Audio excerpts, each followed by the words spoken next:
Bon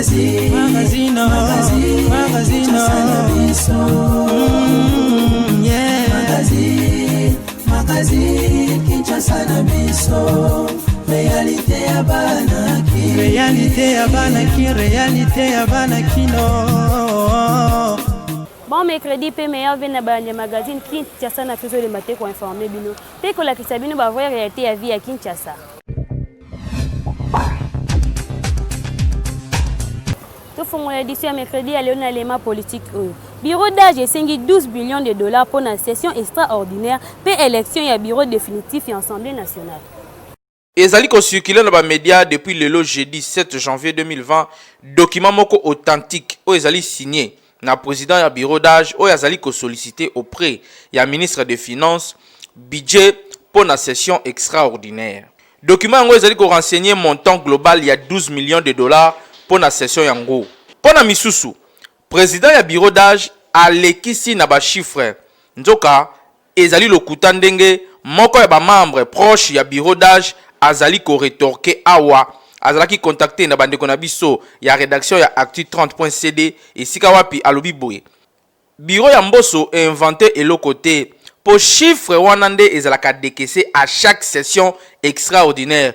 Donc toloba ke bazali ko accuser ba bureau nyonso o euti koleka avant ya ko signer président ya bureau d'âge a se référaki na ba service administratif ya assemblée nationale. Ensuite il faut pas sous ko juger yango na action na yango. Autre temps, autre mex. Et c'est que bake. Une fois que fona ekozwama eko servir bel et bien na ba député pe na fonctionnement ya chambre basse ndenge source proche ya bureau provisoire azalaki koloba. Na document yango président ya bureau d'âge a sollicité bénéfice ya urgence na demande na ye pe a précisé clé ya répartition ya enveloppe globale yango. Ezali pona ko faire face na ba charge o ezali relative pe na ba droit ya ba député conformément na article 100 ya constitution pe ya article 105 ya règlement intérieur. Na transmettre pour la disposition ya budget ya session yango o ezali ko se chiffrer na 24 milliards 92 millions 143 194 francs congolais, 696 millions 493 211 francs des ali budget ya fonctionnement, 161 milliards 122 millions 110 francs des ali frais relatifs à organisation et élection ya bureau définitif. Pour un rappel, session extraordinaire et fongomaki mokolo ya le 5 janvier 2021 p entre autres esengeli ezala clôturé na mise en place ya bureau définitif ya chambre basse. Population congolaise a siliki mabe pour 12 millions au bureau d'âge esengi pe alobi boye reportage Hervé Zaka.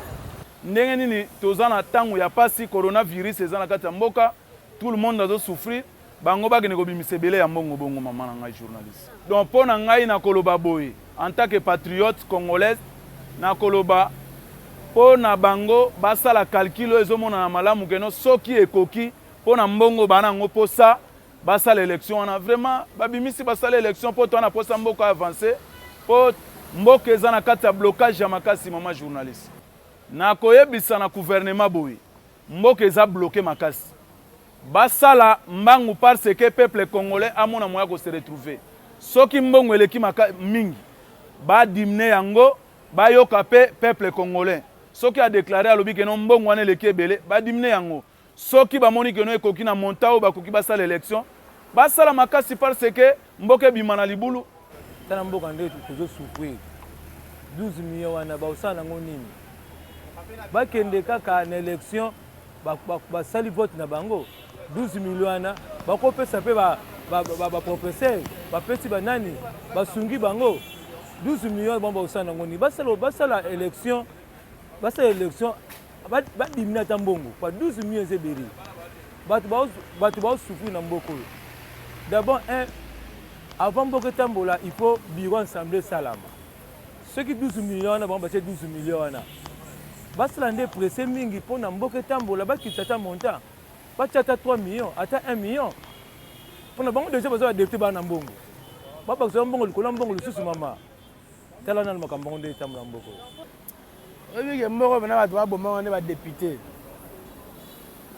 ba voleur ba mibi ah miyibi ba député puis bango ni mutu ba tout ça mitu na mboka oyo ba ta ba intérêt na bango moko bana suya peuple ata mukete ba ta ba poche na bango mabumbu na bango na basi na bana na bango biso pe bazoba tozwi mayele toko voter bango lisusu 12 millions biso to bénéficier combien o ba kosala basala mais tokozela bango kaka tokovote bango lisusu tozwi mayele tomoni siko ke basala baintérêt na bango balingi ata peuple moko te basuya peuple te o bakosala basala so ata 40 millions basala mais biso tozela bango kaka ebandeli ezali suki ezali tokovote lisusu bamona bato tosala baje bango batambola barenyaka biso talaka bango toyesa yango toboyi mbongo wana eza ebele toboyi baba miyibi so de voleurs boba miyibi badéputé wana suya peuple ata moke te 12 millions mokonzi ya mboka disu de parlement wana bato to wana bandoki baba miyibi badéputé so de voleurs ya malamu bakoza ata mibale esili gouvernement komisa mbongo na loyenge te mabunda akweyaki badepasaki combien ne bapozaki banini wana bakosala bongo te omoni lelo crise eza na mboka peuple aosouffrir tokayaki union sacré bayaki wana mpo basalisa makanisi na chef de l'état totombola ekolo ntange bango bakomi kompose eloko bosaki baki union sacré mpona profit moko boye ondie bazaki na bino batina te mpo toya kaka tondimaka union sacré mpo toyaka tosengaka bambongo ntange petit peuple tozosouffrir ntange bino boza baposaka bovivaka na bambongo bovivaka kaka biso petit peuple tokembaka ntange 12 millions boza kosenga wana pourquoi pas peuple akolia mbongo wana te peuple akovivre ndenge nini toza na crise makasi na mboka oyo talaka bafete eleki awa bato nyonso bakovivre malamu te bacouvre fe oyo epénalise bato ebele ntange bino mpo basiége na kati na nini na bino ya parlement na bino mpo bosengaka bambongo ebele mpo na nini po peuple kaka alelaka ere nyonso ntango bomona mpasi ya peuple te lelo awa kinshasa awa ebebi makambo ya nzela malamu eza te ntange bino badepute ntange wana posa ya mboka oyo ebonga te mpo nanga président ya république fati président mpo odisina nyonso oyo bango taki baza na posa bango bavamaka na bana na bango ondire mokili oto akaka kotika bango ndire bato so bakosala eloko so na mokili oyo te kaka bango na bango oyo ngai nasengi na président bomba kaka nyonso disina nyonso bazala susu te obandela nouvelle majorité ya mosusu eya mpo na bango so bazala susu te tobokaka mpo nika bilongi moko tomonaka kaka bango na gouvernement eleki kaka bango na gouvernement eleki kaka bango pourquoi pas bango mpe bakotika pe te bato mosusu mpe basala sikoyo badepense yango bango balukaka ebele baye kopesa ata mbongo wana epana biso biso ya bango programme 12 millions eleki ebele 12 millions eleki ebele pourquoi parce que bacongolais baosouffrir mbongo eza te bato baosouffrir bato baza impayé seke baoluka bamakambo ke lokola système kabili na bango wana basi bainstauraki yango esila te to ndenge toyeba nani makambo yango te est ce que eza na moyen te baluka motu mosu okosalela bango devi wana il faut ka bango moko mbongo eza ebele makasi mbongo eza ebele makasi ekosimba te eza ebele makasi population aza na nzala bafutami te bamakambo nyonso wana baluka motu mosusu asalela bango devi wana baya koluka ata biso tolukela bango moyen oyo bango bakosala makambo wana eza teke sikoyo pourquoi parce que 12 millions c'est de trop bakongolais baosouffrir bango balingi baza na posa mbongo fo basala baorganize mais mbongo oyo basala na gouvernement pendant 18 ans baza na bambongo babombana na bandako awa chef de l'état ere aye kokuta na banque aye kokuta mbongo eza nanu te il faut d'abord mbongo kota na ke po liboso bande koutilize mbongo en désordre alokola fati beton aye na asimi makambo soki baza na posa mbongo ebima bango nde baza na mbongo na maboko baza na mbongo basala 18 ans elo ni mbongo kena bapesa mbongo baluka vraiment komodifie badepense bazobimisa wana bazosala wana parce que lelo oyo ozomona budget eza moke mais bazobimisa bambongo ebele na biloko moko boye ezali vraiment ekobimisa mbongo ebele te biso tozo ko se retrouver te parce que bambongo ezobima ebele na tuba makambo moko boye oyo ezali vraiment ya libanda baluka vraiment komodifie bamakambo nyonso batala yango très bien kaka na politique mpona koyebisa bino union sacrée de la nation ezokontinue koyamba bato lobi lisusu quelques personnalités politiques ya FCC bayaki koadere Batteur politique bazo continue toujours kosadere na union sacrée oyo mokonzi ya mboka Félix Antoine Tshisekedi Tshilombo asali ezalaki mercredi oyo nde cadre na députés nationaux membres ya parti politique Alliance pour la bonne gouvernance ABG na mokuse oyo ekambamaka na Jonathan Bialusuka Wata, ministre ya pêche pe élevage. Bayambamaki na mokonzi ya mboka Félix Antoine Tshisekedi Tshilombo pe baannonsaki adhésion na bango na union sacrée. Selon des pêches ya presse présidentielle, bazwaki engagement ya soutenir sans cesse ba réforme oyo eza initié na mokonzi ya mboka. Après quelques heures, nde ancien ministre ya communication et médias pe porte-parole ya gouvernement ya Kabila, Lambert Mende yepe ayambamaki na mokonzi ya mboka. Na kobima ya audience, président ya convention congolais uni CCU na mokuse aboyaki kosala commentaire pour na rencontre na ye na mokonzi ya mboka.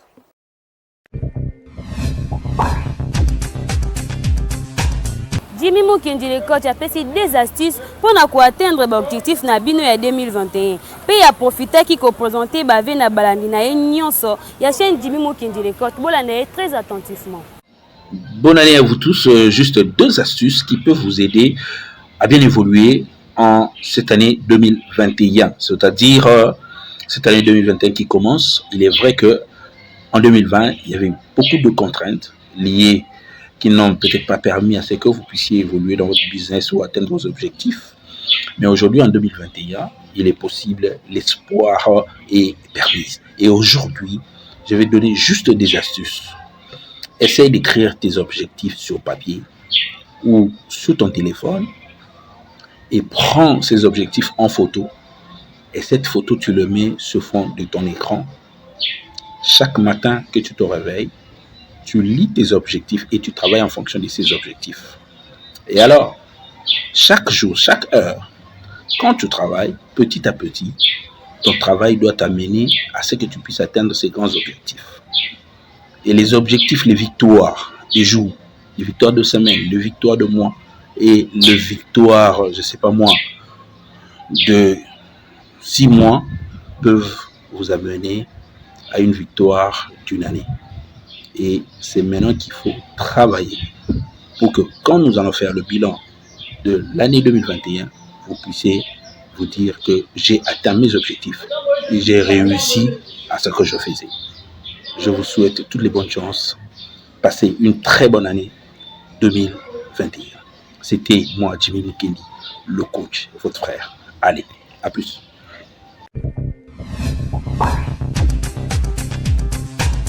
Betesco associé à la population a bien a marché 3 produits à qualité supérieure. Flocon café Natenoki. Beltesco musungi ya mboka frappe encore kaka ndenge amesana kosalela bino ba produit ya qualité supérieure.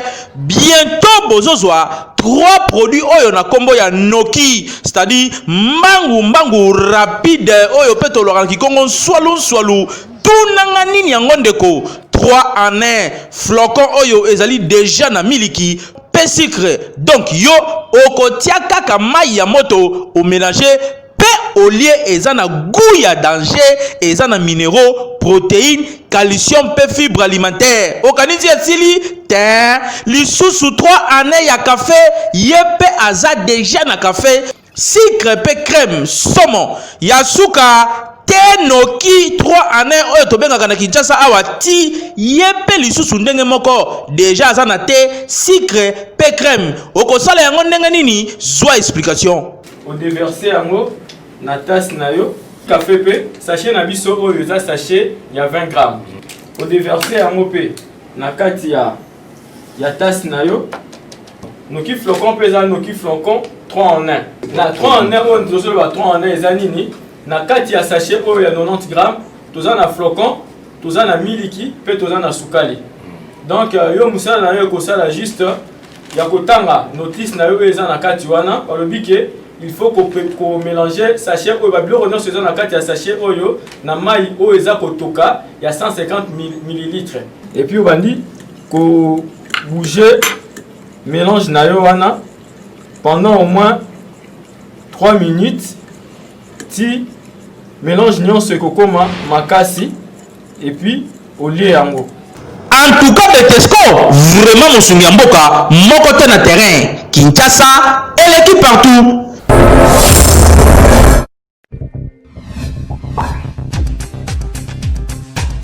tolingi toyeba soki pasteur célibataire aza na droit ya kopambola libala. Reportage ya Peggy Lunga. Tokoma komona ba pasteur célibataire bazo bénir ba mariage na ba église. Ba pasteur misusu kutu okomona azata na fiancé reconnu te na église mais azo bénir kaka ba mariage. Yango tosolaki na population pona koyeba soki eza permis to te. Mariage ezali institution divine. Oyo nzambe ye moko asala yango depuis Adam et Ève. Moto oyo azali na mpifoto mobilité ya kopambola mariage. Ezali pasteur oyo si bapambola pe libala na ye. Yende azana makoki ya kopesa bénédiction nuptiale et pas ya ba couple marié. Azali marié te d'abord et pesa melié mitindo te ya kopambola babalani. Pourquoi? Parce que yemoko nanu a vivre expérience wana te ya libala. A vivre expérience à libala te. Alors comment ya ko pambola ba marié? Pasteur oyo yo azopambola ba marié na bala te, azobima la contre ya maloba nzambe. Oui, pourquoi pas? Pourquoi pas pasteur célibataire a pambola libala te? Et comment d'ailleurs na versé que pasteur célibataire a pambola libala te? Bon, en angle spirituel, je ne sais pas. Mais en angle où ils ont physique normal, ils ont un normal pasteur célibataire à pambola libala. Parce que tant que ba bébé au babotami, tu es dans mon église pour pasteur assemblée la pour na bango. Moi je crois que étape wana eza makasi mingi kutu kolekaki libala o bazo bakaka e umela mais lobi musu bako sambela pour nango kepe boye e kaboni pasteur o abala pasambeli pour na li mariage ya batmo ba pamboli yango après 2 ans 3 ans et kaboni nango pour vous dire que exact que pasteur o abala à la zone alliance na ko pambola libala prévenu que basango babalela wapi. Maintenant, bazo pambola mabala, ba pambola yango pourquoi? Donc angle wana entre parenthèses, moi je trouve que les gens ont gravité pasteur célibataire à pambola mariage. Boyoki ndenge population et répondre selon ba vie na bango. Kasi tosukaki kaka wana te. Tosolaki pe na basali ya Nzambe, boyoka ndenge balobaki. Normalement pasteur oyo aza nanu marié akoko pambola libala te. Parce que les années na ba norme na kata libala zo senga encadrement. Alors, yé pasteur oyo aza na kati ya makambu ya libala et puis na kati ya mosanzam. Il faut apprendre à memela batu makambu oyo yé pe aza nango ndenge ba memela ki ndenge bibelo ba voir même ete na kati na biso zo senga il faut ba enseigner pour okoma pour le biso tout ba enseigner biso. Alors, ezo senga yé pe azala moko ya modèle azwa enseignement oyo tangi makambu ya libala et puis azwa koluka moyen pona ko baptiser batu ezo senga yo pe fo ozala na enseignement wana.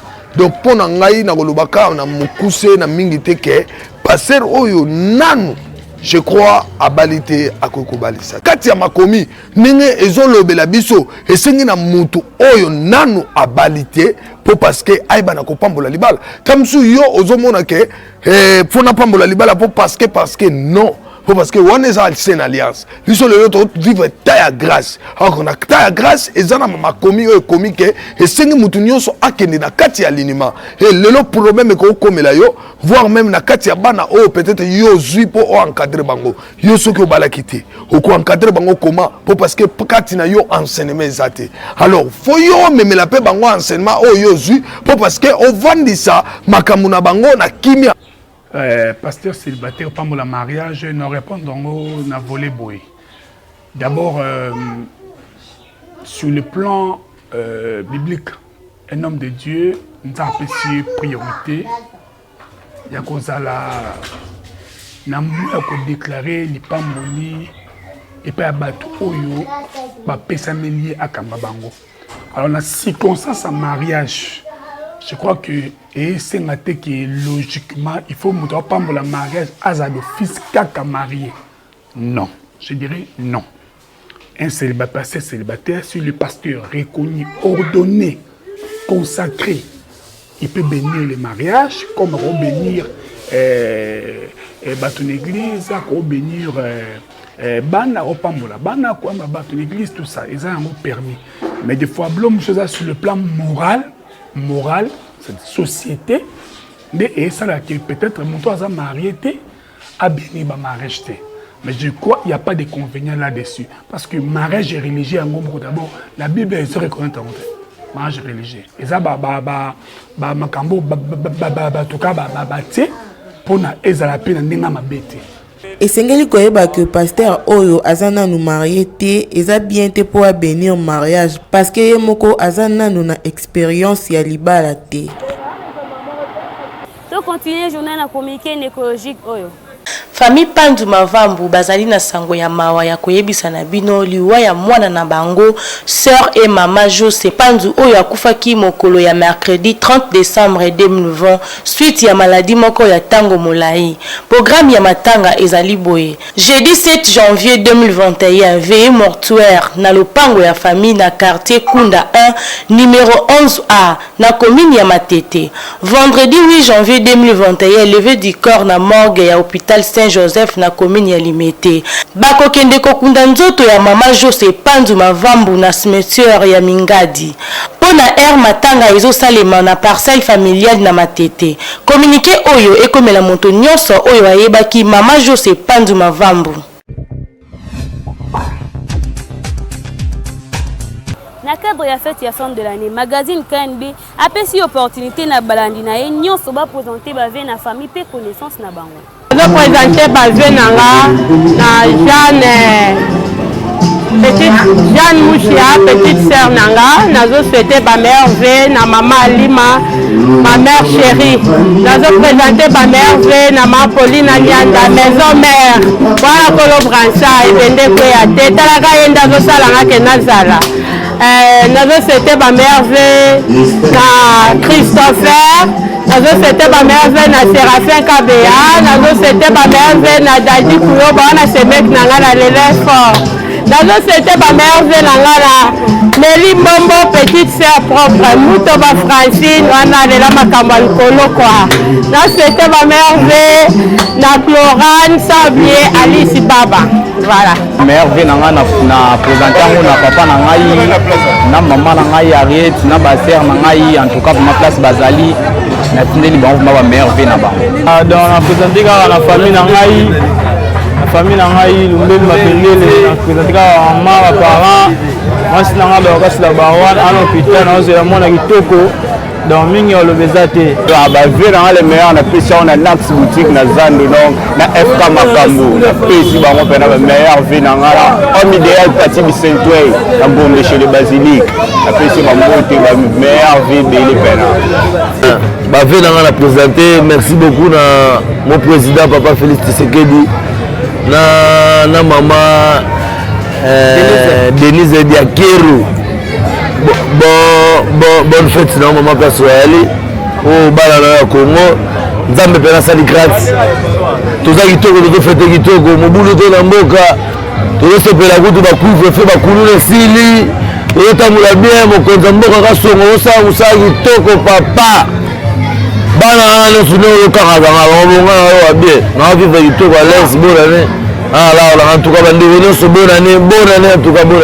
Bon ba mère V na biso nyonso na ye moko Jimmy Mukendi boss de boss yo fona longola chapeau mère V bonne année des plaisants Masarangai Depsi Oji mère V Olivier Kakuta mère V Gez Grand Jogo mère V David Mputu Nef Yang Kanda Bayonga Mobala Sérieux la bonne sanité madame Audrey Pakala mère V Emmanuel Kakuta mère V Shadrach pour petit moto bon on appelle ces familles na mobimba ba mère V famille ndala ba o bazali banda ba o baza donc bonne année l'an 2021 merci na yo Peggy journaliste ya munene ya njili oyo azosala pe makambo ebele yango wana ya kobanda liboso kosuete bavio na ngai na ye moko Jimmy Mukendi le notable ya Kitambo na ndenge apesi eloko na ye oyo atie mosala na ye na miso ya bato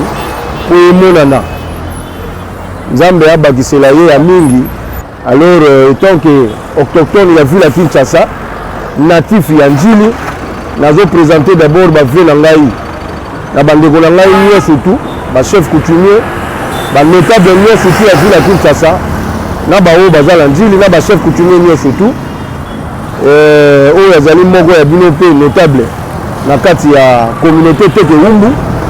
Je présente mes vœux na bango nyonso tout et nazo présenter ba vœux na ngai na libota na ngai mobimba famille na ngai batina na bano ya ngai nyonso tout mpo naza na famille ya monene et nazo présenter ba vœux na ngai na bao nyonso tout oyo tozalaka na bango association na ngai na fondation na ngai yanki laissé par le papa association na ngai les vrais amis ba camarades nyonso tout nazo présenter ba vœux pa na bango na ko présenter ba vœux na ngai lisusu na mokonzi ya mboka po yende mutu azokomeka kotia kimia na kati ya mboka oyo place biso tovandi na ko présenter lisusu ba vœux na ngai na ba électeur na ngai nyonso bafotaka ngai oyo ya makasi na moni eloko na kokopesa bango te soki na remercier bango te na ngonga oyo na kozala moto ya motema mabe na bana nzili nyonso tu baoyo bazali awa na baoyo baza na poto nayebi ke émission oyo chaîne oyo eza chaîne ya makasi ekendaka partout nazopesa bango baveu tika ete année oyo ezala année ya bénédiction mpona bato nyonso tu année ya réalité mpona bato nyonso tu ya persévérance ya réussite mpona motu nyonso tu eke maladi oyo eza na kati ya mboka na biso tosala effort de façon ke ekende mpo baactivité ezonga malamu. Na Ligue des Champions, ASV Club a qualifié na phase de groupe pour gagner qui équipe ya Young Buffalo na score ya 4-1. Et ça manque de puissance. Bonne nouvelle pour na Bamoré ya foot ya RDC pour na des représentants congolais na interclub de la Confédération africaine de football baza qualifié pour na ba phase de groupe ya compétition yango. Premier ya ko se qualifié, Ezali Bongo TP Mazembe ya Lubumbashi a gagné qui formation gabonaise na score ya 2-1 na stade ya TP Mazembe na Lubumbashi na cadre ya match retour ya Ligue des Champions après victoire na bango lors ya match aller na Libreville na même score. Première victoire ya Pamphile Miayo oyo a réussi ko qualifier Babadiangwena. Na côté ya Kinshasa, ASV Club a gagné qui formation ya Young Buffalo na score lourd ya 4-1, doublé ya Glody Lilepo, moko ya Kalala pe Jérémy Mouinde a clôturé qui na série ya Babi. Na ba victoire oyo Vita Club na TP Mazembe ba se qualifié na phase de groupe pour la 3e fois consécutive. En attendant tirage au sort au ezali prévu na mikolo ezali koya ba équipe au balongwe na compétition ya Ligue des Champions ba kobeta match de barrage ya Coupe de la Confédération africaine pour na kozwa place na phase de groupe. Na côté ya 200p ya koyeba adversaire na ye lors ya match de barrage oyo ezali prévu après championnat d'Afrique des Nations oyo RDCP a co-participé Kinshasa et l'équipe partout. Mapemba, atenção, remate, golo! É o golo do Motema Pemba da República Democrática do Congo. Vous allez qui belé au rendez-vous liboso la télévision na bino pour la kola magazine ya mokona elo. Ce qui bosse pela ki na yango tika topesa merci l'équipe technique na biso mobimba ya Kande. Hervé Zaka double pour moi Zaki na sima ya caméra Nathan Siata na réalisation pe na coordination ya Jimmy Mokenzi. Kaka ndenge tevisa kabino motika la toujours scotché branché na chaîne YouTube Kitso na biso. Kinshasa et l'équipe partout.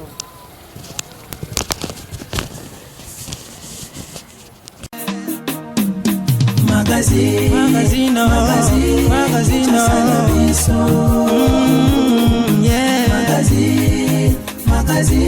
Kinshasa na biso, réalité ya banaki, réalité ya banaki, réalité ya banaki no.